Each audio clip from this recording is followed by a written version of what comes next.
This video is sponsored by Squarespace, the all-in-one platform to build a beautiful online presence for your business.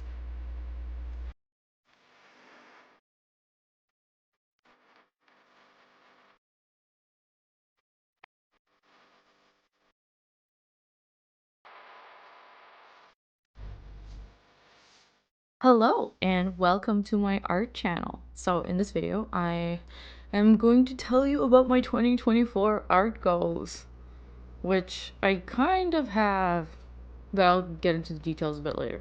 So as far as the footage goes, I will be sharing mostly real-time process of filling out the sketchbook page. I realized that I had this footage since a few weeks ago, maybe like a month ago or something, and thank God for that because I really don't have time to film anything new this month, but I digress. So I do actually distinctly remember that in this session, and I think in the one afterwards as well, I was specifically trying to focus on improving my line economy. So after I edited some of the footage out of this first pose that you see me draw, I decided to just kind of do real time for the rest of the spread.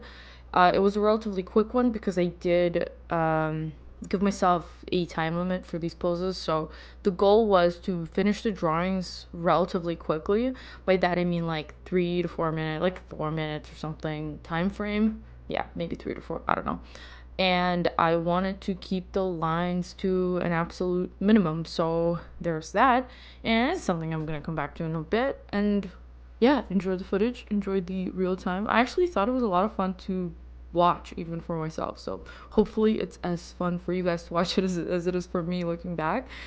And I'm going to tell you about my 2024 art goals.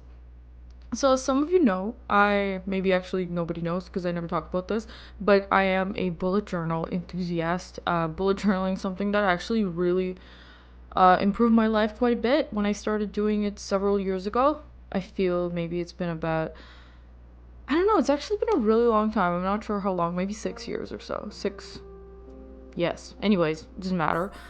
So yeah, every year I set up a bullet journal. I use a blank dotted one, so I like to set up all the spreads myself and whatnot. The point of this tangent is that I obviously start the bullet journal with listing or like making pages and spreads for all my goals, my art goals, my aspirations and all that. And I have this terrible habit of making these beautiful spreads and getting everything ready and then just not filling them out at all. I kind of ended up doing that for the past 2 years where I'll look at the beginning of my beautiful bullet journal and it'll have a bunch of blank pages where the goals and projects are supposed to be. Sometimes I will fill out just a tiny little bit, like write a couple of things down, and then I will literally never come back to it again for the rest of the year, which doesn't mean I don't get anything done. It's just that I think I've been kind of bad at stating my actual goals to myself at the very beginning of the year. And so I thought I will take this opportunity to make a video about it, so even if I don't end up writing these things down, I will at least tell you guys about it, and then maybe that will help me hold myself accountable. And so I will say that these days my art goals are actually mostly about the quantity in project completion and just like the amount of stuff that I managed to get done rather than quality or skill improvement. And I will kind of expand on that a little bit. Like back in the day, I was a lot more obsessive about gaining skills, getting better, like practicing, and all the other things that a lot of people are when they're starting out and even when they're, I don't know, well into their career, I suppose.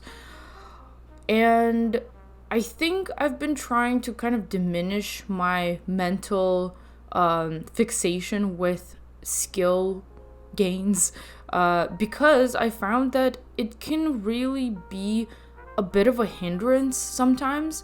You know, it would fall under the category of doing things like, I think to some point it can be, to some degree it can be procrastination. It's like cleaning the whole house and like washing dishes when you know you have to do something and you just don't want to do it, so you do something else that's very, very useful and kind of a noble pursuit or whatever, and then you'll just make yourself feel better by focusing on that instead, and in the end you don't do the thing that you actually really want to and need to do. So yeah, skills gaining, trying to get better, improvement, practice, all that can sometimes be a little bit like that for me, even though for the past couple of years I haven't like focused on it too much, but my ability to get the projects that I want to work on done has been suboptimal, to say the least, because as again some of you know, I have been trying to start my my original comic series that I've been writing for a while, for something like 15 years now, which is, you know, a ridiculous number of years, and I spent a lot of those years just trying to tell myself that my skills need a little more improvement, and you know, that will always be true because I will always find something about my skills, my art skills, that needs improvement. And this year I just want to focus on actual project goals, and art improvement be damned. But that being said, I will still tell you guys what I will kind of keep in the back of my mind while I do work on these things and hopefully accomplish everything I want to.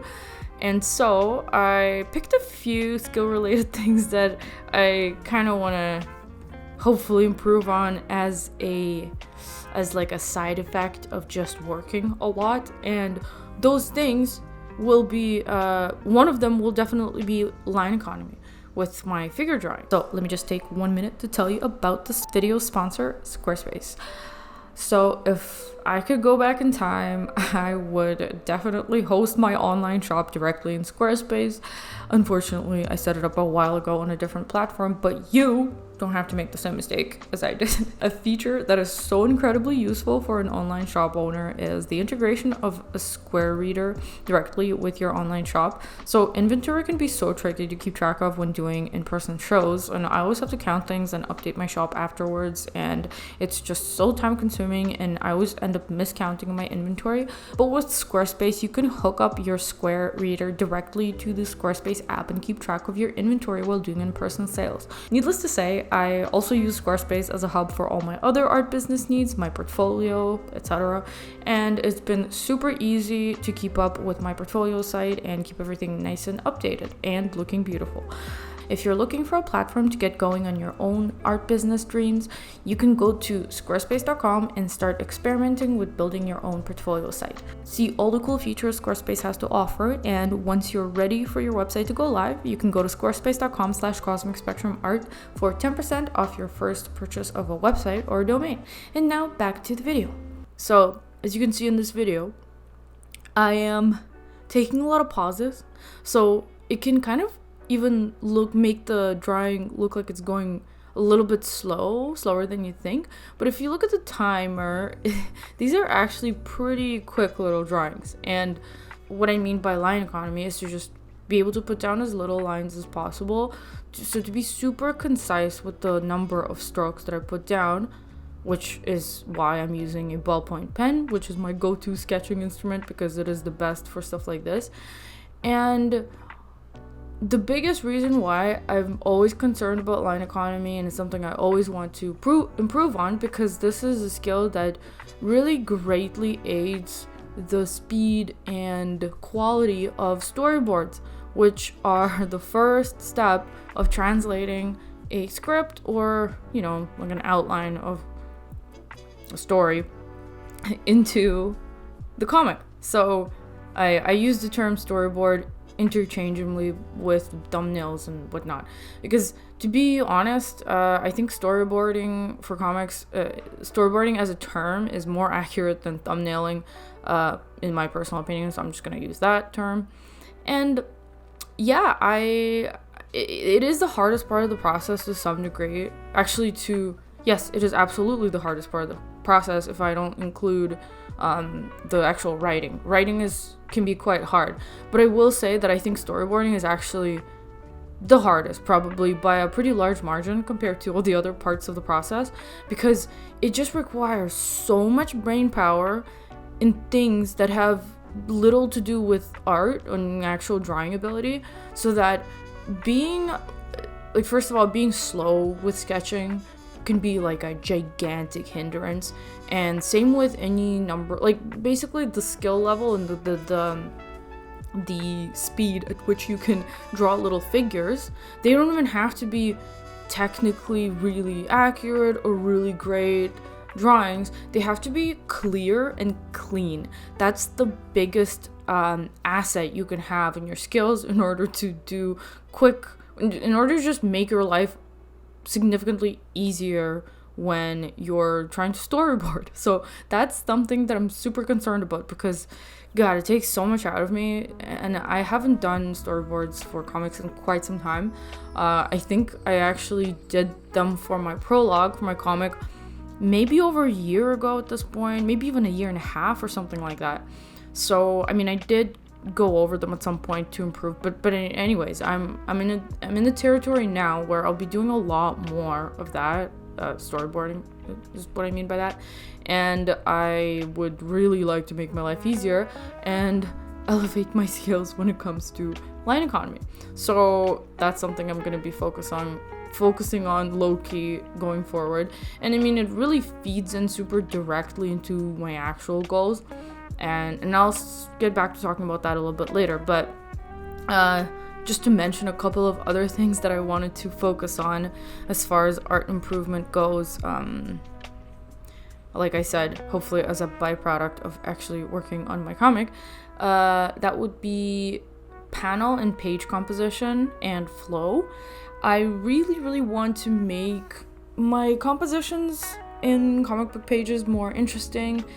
And one thing I really want to try to do is to really take advantage of the medium, because I went to school for animation and I learned a lot of things in cinema language, like cinematography language and movie language in general. Like I'll often use words like shot, I don't know, even I guess storyboards, another word for that. And there's just a lot of terminology, and just my mindset in general is very much tied to moving pictures, like animated stuff that is moving. However, I've always known that I do want to make comics. That's been my goal, because I mean, there's a very specific reason for that, and the reason is that I can actually do it versus trying to animate a series by myself. It's like, that's impossible. For the kind of stuff that I want to do, it's literally impossible. So the only thing I can do really that incorporates drawing is a comic. And so I want to kind of go back to a mindset that I had before I went to school for animation and focus more on what comics as a format can offer, because there's so many things that you can do with panels that you really can't do when you're trying to just picture a movie in your head. There are so many interesting composition choices that you can make, and you can really add this whole layer of creativity and I guess more impactful storytelling just by utilizing the format of comics. And that's something that I really want to try to do. I haven't really done that at all, I will admit, in a prologue, I don't think, because looking back on it, I even tend to prefer long horizontal panels that mimic a screen ratio. So there's stuff like that. And looking back at how I used to tackle comics way back in the day when I was still super green and I didn't know much at all. But not knowing much at all actually sometimes makes it easier to be creative, because you're just kind of making haphazard choices without any information, and they end up being more interesting looking back and way less constructed by the knowledge that you have anyways. So yeah, that's something that I really want to try doing, and again, that feeds directly into my actual project. And the last thing I want to improve upon is color. That's something that's, I mean, I'm not gonna say I'm bad at color choices or anything like that. I do like my work. I like the majority of my work when I'm done with a colored piece. I always personally find it appealing. So that's not like a huge issue, I don't think. However, I want to get better with color, specifically for the purpose of storytelling, and I do want to really make it a good attempt to make my comic full color. What that's going to look like still remains to be seen, because it is really difficult to do that. Way more difficult than what I did with Grimoire Noir. If some of you have read that and seen it, shockingly enough, at the time, I thought I was making it relatively colored, which I know might sound crazy to some of you guys, but that's how unfamiliar with making colored artwork I was at the time, that adding any sort of color at all to me was like, oh yeah, this is like basically full color, which is absolutely was not, and it's way closer to being monochromatic and just black and white than anything to do with color. So as you would imagine, it is really difficult to tackle a full colored comic for me as someone who barely draws backgrounds. And yes, but again, backgrounds not a huge, like, gigantic challenge for me. I've definitely done it a lot when I was working on Grimoire, so there are a lot of challenges coming my way just as a whole, but I already do have a ton of experience, and I think I've managed to level up my skills quite a bit, to more than enough over the years, and that kind of brings me back to why I want to focus on actual projects this year and not sweat too much the skill-related problem, because it can just be derailing, like I mentioned. And ultimately, I believe skill it has to be subservient to a bigger goal, a more meaningful goal that is personal and doesn't have anything to do with just being good for no apparent reason. Because being a skilled artist, art is a tool. It's not just, in my opinion anyways, it's a tool to do something else with. And that something else for me this year is to finish the first 2 chapters of Gloaming Veil. That's my biggest goal in 2024. And directly related to this goal is my goal of running a Kickstarter in the last quarter of the year to publish a physical copy of the first volume of Gloaming Veil. And that is what I want to do. That's what this year is hopefully going to be all about for me. And I'm ready to just plunge right into it and focus on that. And if I had, I do have an overachiever version of that goal as well, and that goal would be finishing 3 chapters. However, I do think that 2 chapters is a slightly more realistic goal.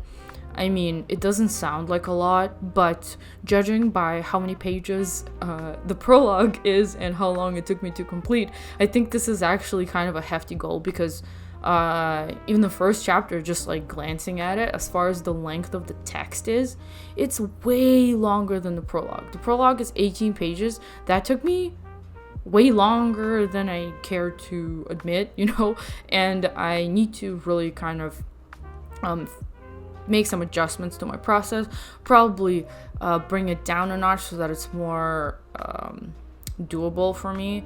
And all in all, I think 2 chapters is a hefty goal, and I am very much committed to making it happen this year.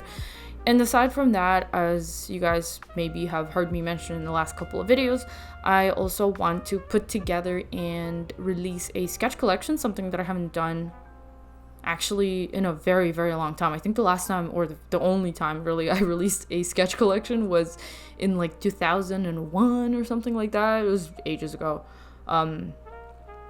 So that would be great. I'm going to tackle that pretty soon. I was really hoping to get it done by in time for me to be able to have it at my table at Emerald City Comic-Con, but doesn't look like that's possible. We'll see. If some sort of miracle happens and I manage to pull it together super quickly next week or something, I might be able to get some copies in time, but whatever, I'm not holding my breath for that. And at the end of the day, I still want to keep my main goals up at the front and kind of plan accordingly. So there's that.